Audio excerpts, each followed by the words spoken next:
Makambo ya coup d'état ekolobisa bato mwa mingi. Nous voici na deuxième numéro Simaya Bossi Bolande. Premier numéro, d'abord il faut boyer bake Banda lobby président de la République Azongi a Zalaki na Addis Abeba Azongi awa. Alors bato mingi ba che commentaire ba lobby Azongi akimi mbango yoki kedinge yindawa nde aye ko batela ebonga na ye na lobaki na premier numéro qui est faux. Ezali intox le président de la République azali awa parmi bakombo ba cité na makambo ya coup d'état on parle de kambo ya général Yav na kopesa bino précision il s'agit de quel Yav tokotia même na photo na ye pour confusion pour ba Yav bazami balé pour boyer ba il s'agit de quel Yav oyo ezotambola mingi même na ba réseaux sociaux.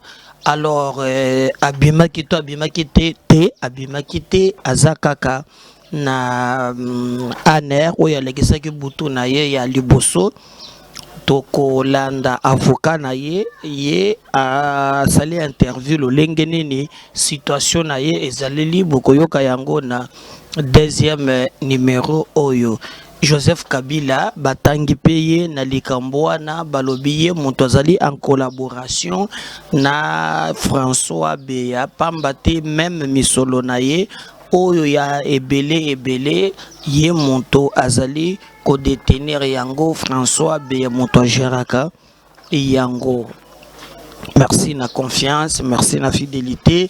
Batata ba mabandeko to pesi bino mbote to sengi bino eloko se moko comme na senga kabino davantage.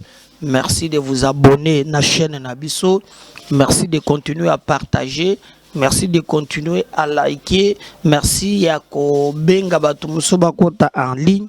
Ndenge to sala kapote to banda premier numéro ya mokolo ya lelo na MKBZ officiel. J'attends vraiment na mona batu bakota ebele, j'attends vraiment beau s'abonner massivement na zozela beau partager, c'est ko partager. Si vous le faites et que ça la biso plaisir yako sakanate na zozela vraiment batu ba s'abonner. Alors na makambo eleki lobby andor ya François Beya bazotanga général wana bazotanga balobi ezali Yav. Alors bato bakomi koloba keno ezali Filemon Yav te. Alors mutumoko salete que je peux vous lire, ce n'est pas le général Filemon Yav qui est aux arrêts, c'est plutôt le lieutenant général Claude Yav Kabeya, l'ancien chef de la maison militaire de Joseph Kabila, qui est aux arrêts pour tentative de coup d'État. Et c'est ça la raison principale de l'interpellation. Bon, oh, ils allaient vraiment de Komoko sur Somoko Tozu. Et puis jusqu'à présent, Tozo, c'est la maintenant conclusion spéciale. Toujours c'est la conclusion moko, communication moko, parce que Makambo ya boye, on communique toujours. Toujours c'est la vraiment vraie version, mais les alliés Yav te Filemon, mais il s'agit de Yav Kabeya, où il y a le chef, il y a maison militaire, il y a Joseph Kabila. Ndire mone bato batambu si réseau photo na ye mwa mingi mbonga lingaki kaka na pesa nuance wana bakangiye consort. Il y a beaucoup de vérité, il y a beaucoup de flou tout autour na yango. On attend maintenant communication officielle na o etale likambo bewa na, mais pour le moment tout le monde peut spéculer na oyo ya Monique akoki koloba ko sala mena lingina pesa ka précision kenon ezali Filemon Yav te ezali Yav Kabeya balobi ke oyo azalaki ancien il y a maison militaire, il y a Joseph Kabila Yewana Batangier. On parle aussi arrestation, il y a 19 personnes. C'est 19 personnes. Alors, Zoye Bate Moutona Monto a commis une vraie version naïe. on attend tout le monde ce qui vraiment makambu koki ko salema. On par exemple na Guinée-Bissau, tango batu babanda ki ko zela pour basé la coup d'état est raté et la fin il y a eu communication sinon pas batu nyonso ba ko na spéculation. C'est pourquoi au moins biso MKB officiel tozali vraiment chochoté pour na ko ramasser n'importe quoi. Biso ce qui to pesi info to genda quand même to récupérer source. Tout à l'heure, moi, crédibilité, il y a média ou Toyo, quand tu peux te vérifier quand même, pour me cela, tout ça, respect beaucoup envers vous, ce n'est pas raconter ou bien ramasser des choses, dengue, ramassaka. Voilà au moins, donc besoin de précisions, Oana. Alors, comme le président de la République, Aoutinaye, Addis Abeba, je précise que asilisaki mission na ye nyonso oyo nyonso akendela ki asiliseli yango nde azongi awa mais seulement pona komona ki na la première émission que ya un ça ne va pas et ça ba dispositif ba renforcer na aéroport ou ba renforcer na RTNC. Donc ça doit juste vous dire quelque chose que non il y a un ça ne va pas oyo linga ki le kanamboka. Gloire à Dieu, les solos en gros ils allaient déjouer et que Makamboko les cas très bien. Alors, en attendant conclusion, audition au Moulaï et sali que Bayoka Iav, mais nous apprenons que Batubazoko Bakotanga Mamwa Mingi. Alors, un coup d'état. Ezongisaka mboka sima na makambo ebele alors ebele tozozela que ba service bayeba parce que le peuple batikali na soif. François Beyna lobaki na émission ya liboso selon nazotanga source scoop rdc.net. Vous pouvez aller aussi lire parce que au moment makambo yo la plupart de se confient. Alors Innocent Olengazalaki, un ancien journaliste à Radio Okapi, de Mokolo chinois nazali un peu introduit.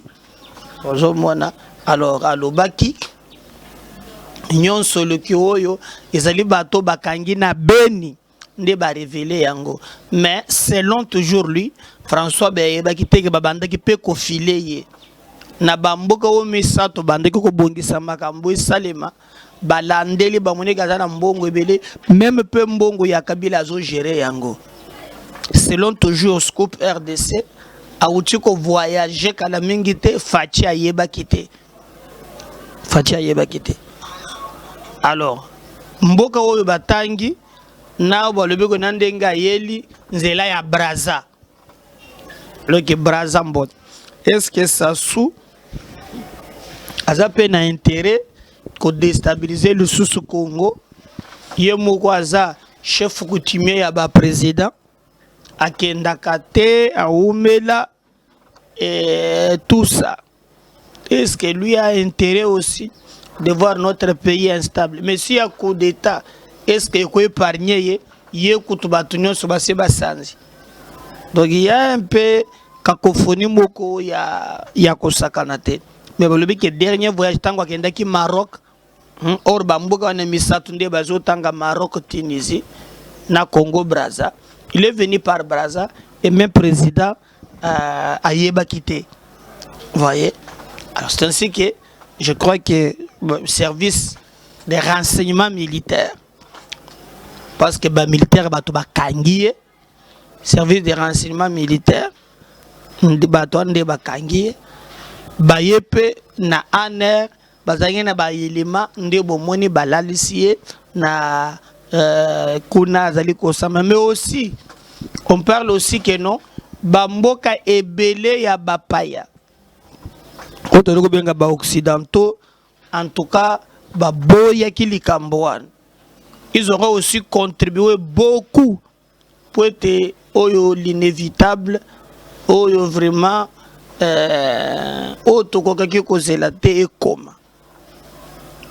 alors, Dieu merci. Au-delà de tout, c'est Dieu qui garde ce pays. zamba monique toko ko sombrete na ba biloko wana. Alors asali ke ba mindele pe ba boy. Beaucoup de pays, il y a l'Union européenne, États-Unis et consorts, va jouer un grand rôle par rapport à Oyo et Lingake et Salema lobby. Donc ça n'a pas marché, ça n'a pas été facile.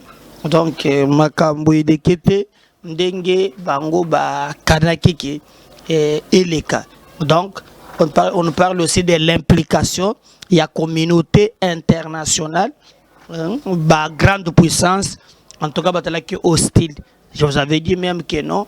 Bon, mon biloko y a beaucoup d'États pour saler ma mingi et c'est un chef. Bah, toi, na ba fanda kaba solo laka ou ba bengi ba grande puissance pour être ba mekanako décider. Mais en tout cas, le cas du Congo, lobby, bah, sali par tous les moyens, ça n'a pas marché. Babundi, ça n'a pas marché. Maintenant, l'air reste. La vérité, maintenant, Nani Asali Nim. Mais, comme na banda une introduction, Yav, Eza Philomonte, Eza Yav Mokokabe, chef de maison militaire, Ndepe Batangiye, est-ce que d'une manière officielle, parce que le nom ne fait que circuler dans les réseaux sociaux. Depuis Boutou, Kombo Ezozonga, ils ont des réseaux sociaux presque. Alors moi j'avais voulu que quand tu as confusion, tu à quel niveau vraiment y azali. Alors, y moko François Beya. Quel est son état maintenant? Est-ce que Batouba Mona qui est lobby? Oui. Bato ba moniye lobby toza lisusu te na moment oyo ya kala oyo makambo ekokaki koleka ndenge bato bazokana te bato bamonaki ye lobby entre autres azui avocat. Parmi ces avocats on parle de Georges Kapiamba. Il y a CAJ, Action Congolais pour la Justice. À CAJ, il y a Georges Kapiamba.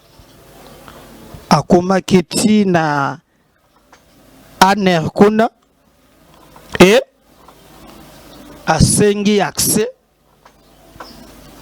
Chef ya Aner a autorisé ya coach. Amoni François Beya basolo linaye. Alors nakobi manaye Georges Kapiamba Alubiboy. Nous avons rendu visite à monsieur François Beya, conseiller spécial du chef de l'État, à l'ANER où il passe nuit. Son épouse, son frère et son médecin sont autorisés à lui rendre visite. Le chef de l'ANER nous a promis que ses droits fondamentaux seront respectés. Donc, Bacheye na condition oyote bato bazali kokana. Donc lobby tango bakangiye pour déjà vers 18h na moni déjà bato batcheche na réseaux sociaux irrigeant François Beya vient de regagner la maison et tout ça. Alors botali lobby nga na sale mission te na likambo bien que comme kina pourquoi j'ai reçu beaucoup ya bappel na bino mais na loba kite na ko se lancer na likambo ni wana te sengaki ngai na zwa moi temps ya ko réfléchir ko zongela bino na ba élément na zwe le bino boy. Alors c'est pourquoi to féliciter ndé to ce qu'on a ba détail un peu. Donc tango bato ba lobby que non azongaki ndako Nzoka Aye, Azaka Kananer, c'est lui qui confirme maintenant, c'est son avocat. avocat na ye ezali Georges Kapiamba ya Akage amoni ye alobi kaza kaka ye mbokote aza na médecin na ye mwasi na ye na ndeko na ye, donc son frère, son médecin bazali autorisé ba mona ye. Alors Kapiamba lobi boye, nous avons rendu visite à M. François Béa, conseiller spécial du chef de l'État à l'ANER, où il a passé nuit. Son épouse, son frère, son médecin sont autorisés à lui rendre visite. Le chef de l'ANER nous a promis que ses droits fondamentaux seront respectés. Exactement, donc il Kolobake, ces droits seront respectés, droit à la défense, droit à l'Ikamboboye, droit à l'Inyonso et cause à la respecter. Parce que jusqu'à présent, il y a une présomption d'innocence. Il faut réunir des éléments, hormis Oyo Batobazolo Baloba, pour être yeba que ce qui est vrai, ce qui est faux. Alors, pour être à la bongo, et sengeli ba respecter droit na ye. Le droit de la défense, droit à ba avocat. Ba azana ba avocat. Alors que ces avocats baloba so qui pensa qu'il y a na bango, donc ba pesa ye occasion à se défendre. Moni. Alors tango Kapiamba qui a plaidé va constater à lobby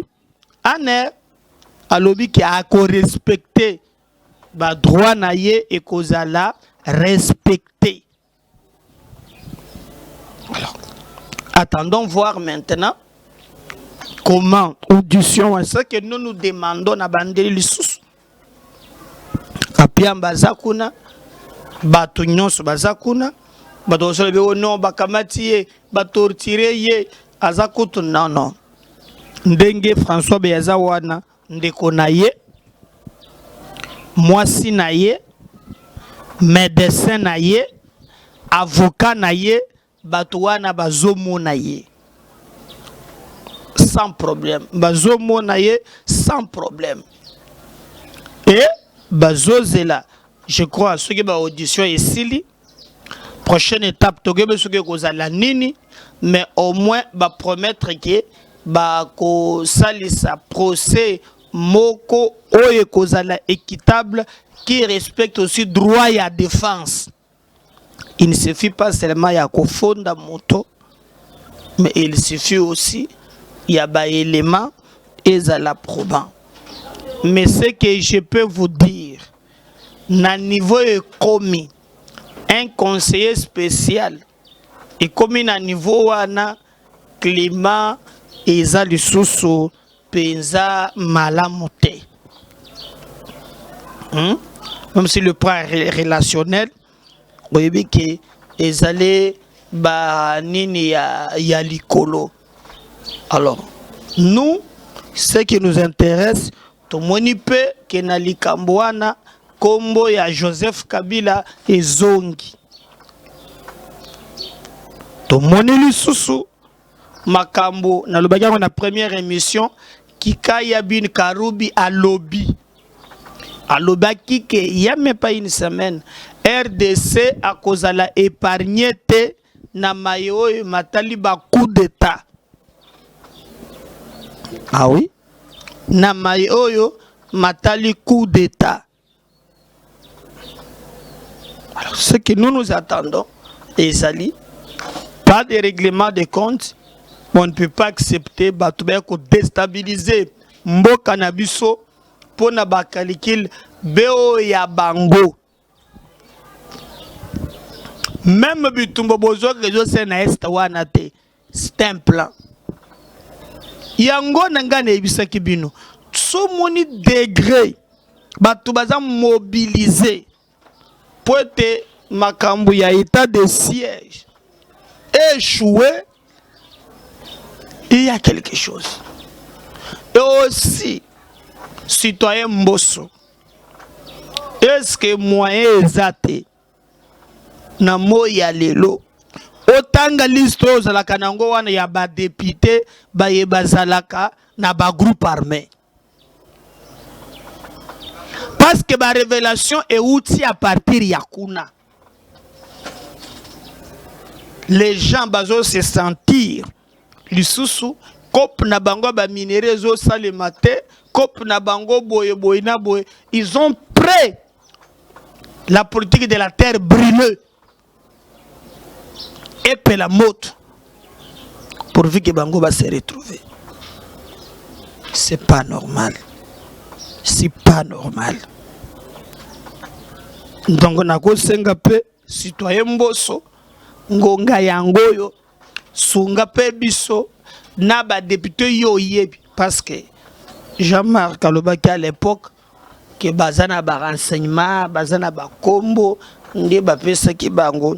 Donc il est grand temps que bobomba ba kombo wana bino mo côté peuple aliza na besoin yeba, parce que tokoki kozala te na mboka oyo tozalaka be kaka bato musu bafuluwaka biso, bato mususu bakanisaka ke non ba intérêt na bango ezali au-dessus intérêt ya peuple, comme likambo oyo euti bandeko oyo bakangi na beni ba djihadiste wana ba pesi ba révélation.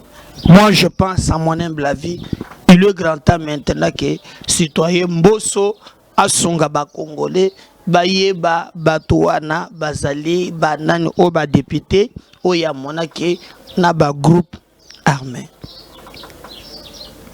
Mais est-ce que tokoki koloba ke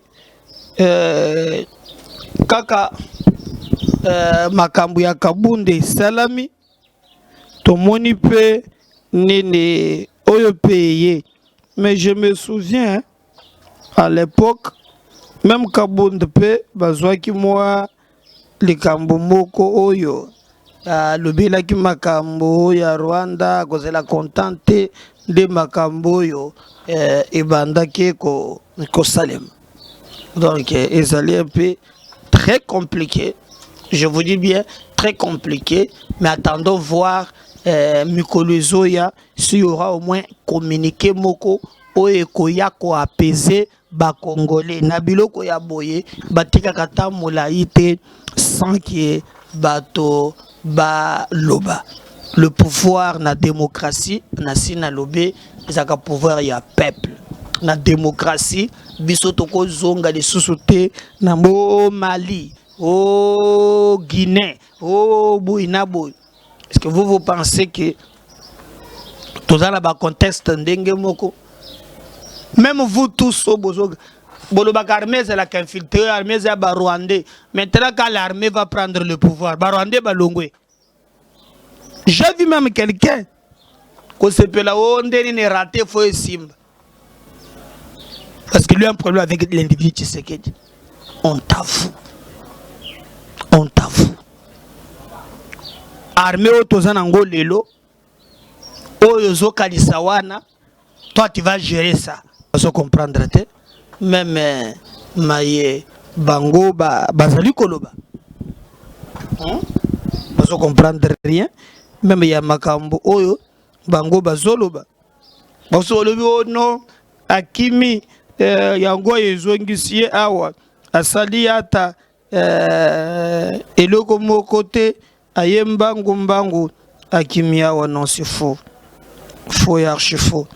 Donc je peux vous dire que makambo eleki très bien.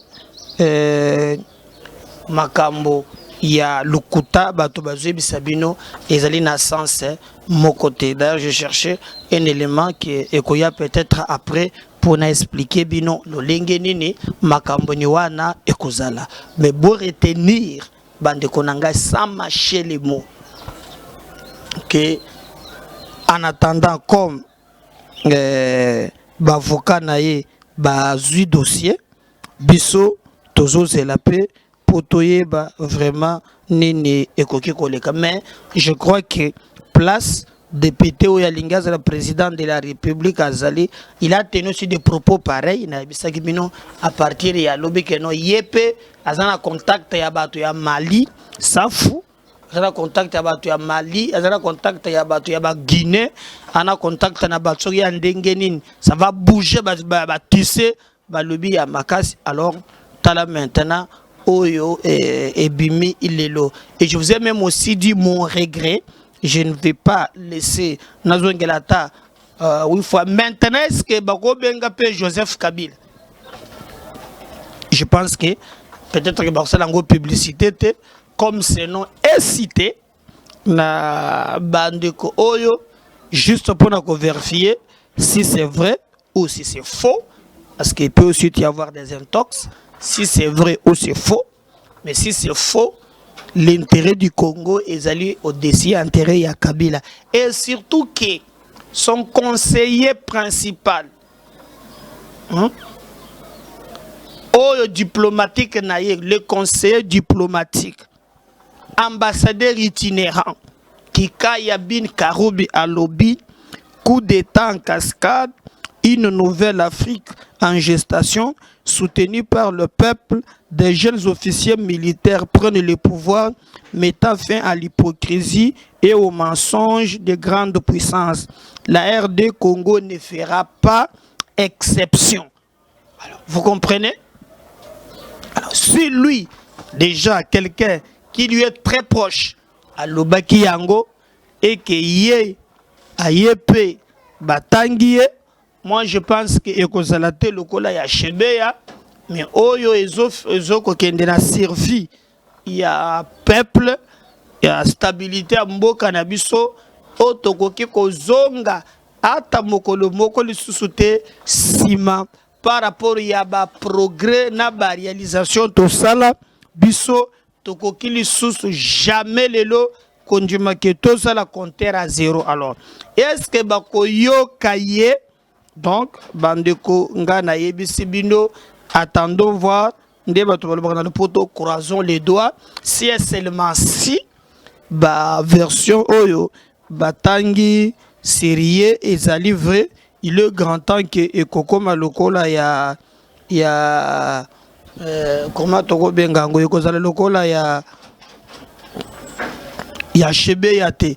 Cette fois-ci nous pensons que comme il s'agit maintenant, il y a intérêt, il y a Mboka, et qu'il s'agit na matière Moko hautement sécuritaire, donc nous pensons que cette fois-ci bakosa la complaisance T. Alors Jean-Marc Kabonde ye lobby abimaki na ye akendaki makambo ya kotala ba fontaine na ye ba pont. Alors bato bayaki ebele kota d'abord na Tongo, azalaki na ba chef coutumier, azalaki na ba chef coutumier na lakisaki bino pe dolengeni ne bakomi ko sala bureau na ye, bakomi ko kitisa ba bandeur ba bâche consort. Nous avons appris que non, babetaki moto na ye moko na niveau ya 14e mairie, si seulement c'est ça vraiment bongo ezali condamnable, mais message batende le biso ezali bongo tosengi na la police pour être ayeba kokende ko sala musala na ye lolenge et longo obani, mais au moins lobby akendaki ko inaugurer ba pont, akendaki ko musala makambo ya kopesa bato mai, tout ça nde musala oyo ye asalaki, et le reste bato ba tikali na ngambo basala makamaye oyo bango bakoke kosala eke bitumba ezali ko continuer. Alors biso to sengi ba service na biso de sécurité bayeba ke mboka na biso euti musika toti na pasi, nous connaissons vraiment pas sur ton morning tozo senga baye nyons bazana ba agenda personnel batiango pembeni. Il est grand temps biso nyons tobimisa agenda ya Congo et le Kaliboso bato bayeba nini ezali koleka na mboka na biso, parce que ngalo baka toujours soki to bandi kotika mboka kobanda kolanda bato toyebi le kotozo utate te pe isika tokokende te bato batalaka partout au monde plutôt un exemple ya ko imiter te Mali to éviter Burkina Faso to Guinée te biso tozali ces pays que Dieu a donné la République démocratique du Congo ba réalité na biso toyebeni na yango botala tango Mobutu akendaki qu'est-ce qu'on a connu après tozungisima na ba fidèle baye awa. Et aujourd'hui, nous pleurons les Cambouis armés. Qui contrôle cette armée-là à 100%? Personne. Donc, yo, osali vraiment, na problème ya moto, tu soutiens, Boubouzoba, na bien le sous-soutien, na problème ya moto. Tu ne comprends absolument rien. Même tes petits calculs là, au comment que ko simbate, to ko zonga sima, ya ko sakanate. To tia Congo liboso, to travailler pour na Congo, to linga Congo. Alors, Kolinga pe Congo, ils allaient s'abonner à la chaîne Nabiso, chaîne il y a information, d'engue tozo partager les binoba info, n'était tozo bunda, n'était tozo c'est là par tous les moyens, koluke la bino information, tozo bunda, ko sala ke boyeba ni nezo le kanamboka, même ata ba condition ils allaient difficile. La seule façon c'est de nous soutenir, c'est de s'abonner, de partager, de liker. Tu peux nous écrire aussi, même en privé. On a même besoin de votre soutien d'une manière ou d'une autre. Si tu peux le faire, et que vous êtes le bienvenu. Si le Seigneur ne revient pas, tous les actualités au Merci. Bye.